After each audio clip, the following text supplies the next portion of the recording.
Transformation isn't just about adding new habits or tweaking behaviors. It's a complete disintegration of the old self.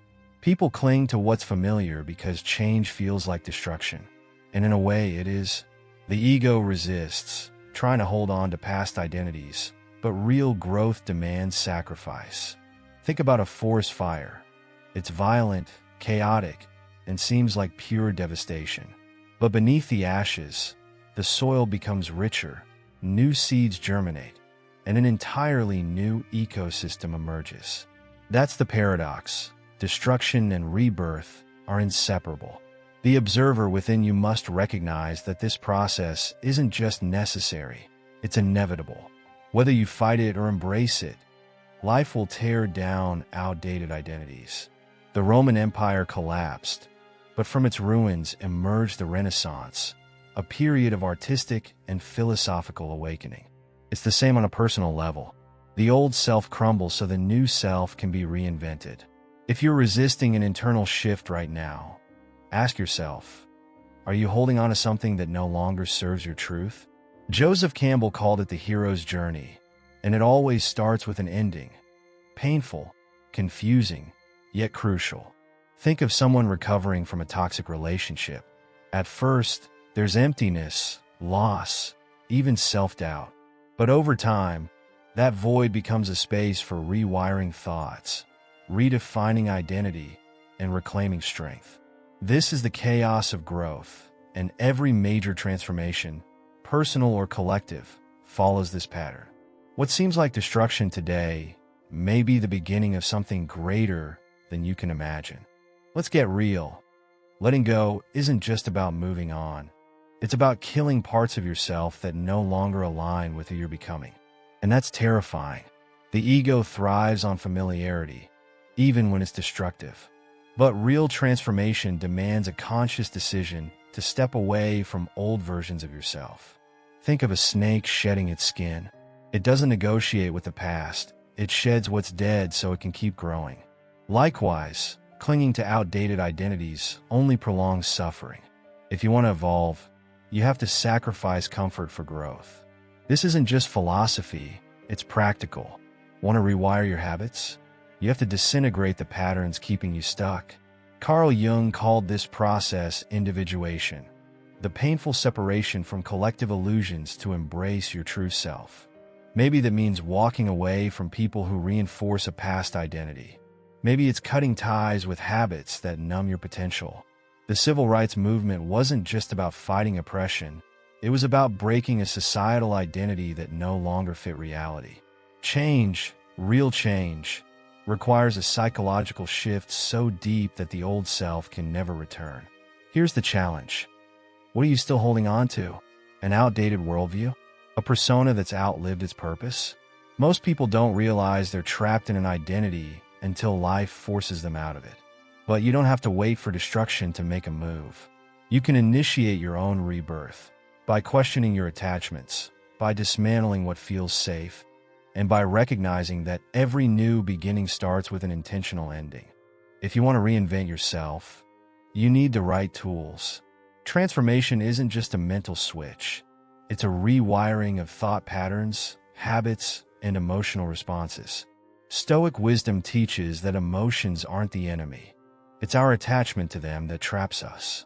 When Marcus Aurelius faced the collapse of his empire, he didn't crumble under the weight of chaos. He leaned into discipline and internal control. That's the first tool. Observe your emotions, but don't obey them. When you detach from emotional impulses, you gain the power to reshape your reality. Jungian psychology offers another critical tool: shadow work. The parts of yourself you avoid, your fears, failures, suppressed emotions, are exactly what keep you stuck. Real change isn't about becoming better. It's about integrating what you've ignored. Start small. Journal about past regrets without judgment. Identify patterns that keep you in loops of self-destruction. Meditation helps too, not just for relaxation, but for sharpening self-awareness. This isn't about escaping reality. It's about training your mind to respond instead of react. And then there's the philosophical shift. Understanding that pain isn't punishment, it's preparation. The chaos of growth is the birthplace of strength.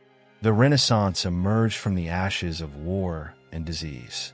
Likewise, your new self will only take form when you willingly dismantle outdated beliefs and habits. The question isn't whether you're capable of change, it's whether you're willing to face the disintegration required for it. Because transformation isn't for the comfortable, it's for those who dare to destroy illusions and rebuild from the truth. History proves one thing: transformation doesn't come from comfort, it comes from collapse. The Roman Empire didn't just fade away, it crumbled under the weight of its own outdated structures, making way for the Renaissance, a rebirth of knowledge, art, and human potential.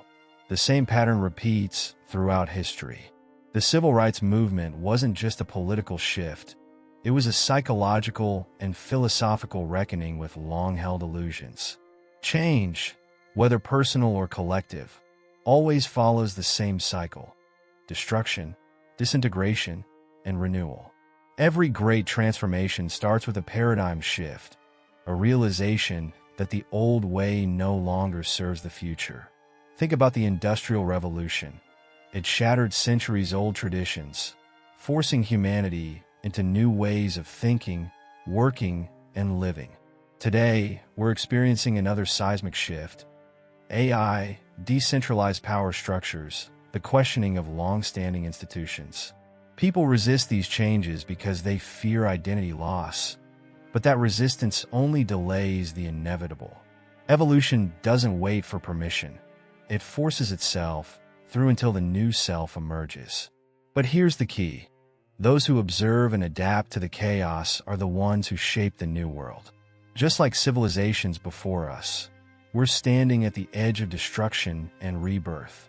Some will cling to the past, fighting against the tides of change. Others will recognize that every collapse is an opportunity, a chance to reinvent not just individual identities, but collective worldviews. The choice is always the same: resist and perish with the old, or embrace the discomfort and become part of the new beginning. Most people fear endings, but what they don't realize is that every new beginning requires one. The pain of letting go isn't a sign that something is wrong.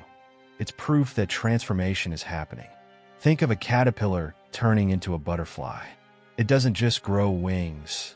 It completely disintegrates inside its cocoon before emerging as something unrecognizable from its past self.